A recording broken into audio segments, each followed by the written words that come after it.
칼슘이 부족하면 골다공증이 온다 이렇게 믿는 분들이 많죠.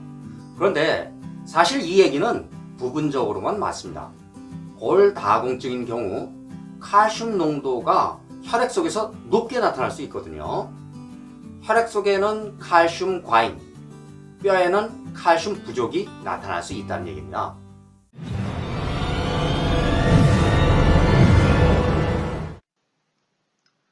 체내에서 칼슘은 대부분 뼈에 저장됩니다. 혈액의 pH 조절이나 혈관 손상 치료를 하기 위해서 칼슘 이온을 사용합니다.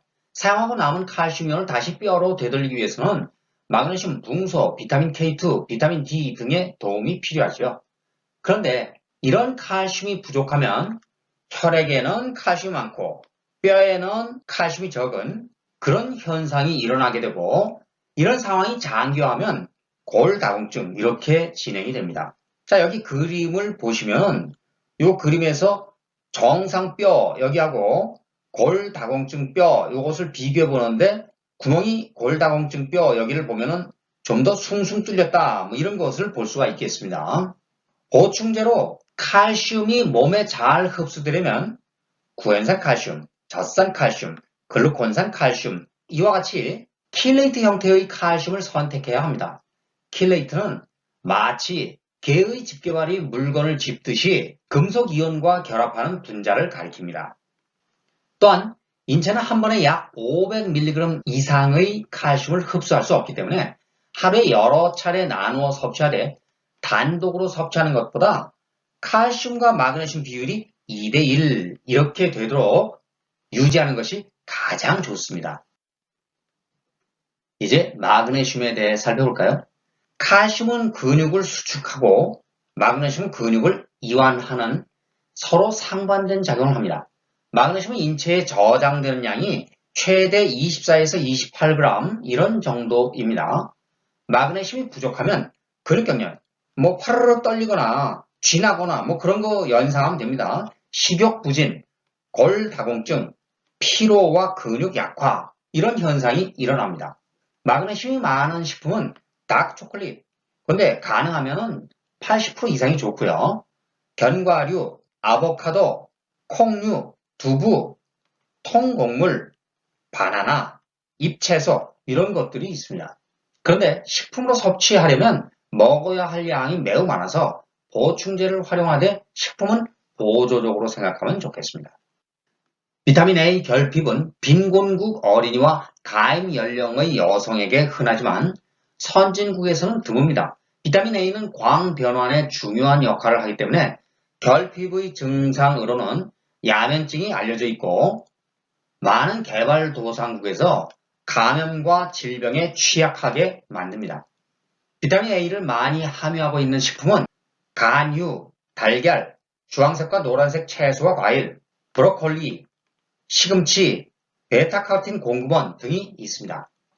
비타민 D 결핍은 골밀도 손실로 이어질 수 있고 골다공증, 골절에 기여할 수 있는데, 어린이의 경우 구루병 이것을 유발할 수 있죠. 또한 면역 반응을 조절할 수 있고, 비타민 D 결핍은 자가 면역 질환 증가와 밀접한 관련이 있죠. 암과의 연관성도 있는데, 우리나라 질병관리본부 통계에 의하면 국민의 93%가 비타민 D 부족입니다. 비타민 D는 자외선에 의해 체내에서 합성되지만 식품으로 섭취하는 것은 쉽지 않습니다. 등푸른 생선, 대표적으로 이제 고등어 이런 거 연상하면 되죠. 동물의 간, 달걀 노른자, 버섯 이런 것에 많고, 하루 햇빛에 피부를 30분 이상 쬐는 게 좋다고 하는데 피부암 등의 부담이 있기 때문에 보충제를 권장합니다. 적혈구를 만들기 위해서는 코발라민이라고도 부르는 비타민 B12 이게 필요하거든요. 비타민 B12가 충분하지 않으면 빈혈로 이어질 수 있죠. 비타민 B12는 몸에서 만들지 않고 저장이 안 됩니다. 그래서 동물성 식품이나 보충제를 통해 섭취해야 합니다. 비타민 B12 결핍은 특히 노인에게서 흔합니다. 비타민 B12가 많은 동물성 식품은 고기, 물고기, 가금류, 달걀과 낙농 제품 이런 것들이 있거든요. 만일 채식주의자라면 보충제를 섭취하는 것이 중요합니다.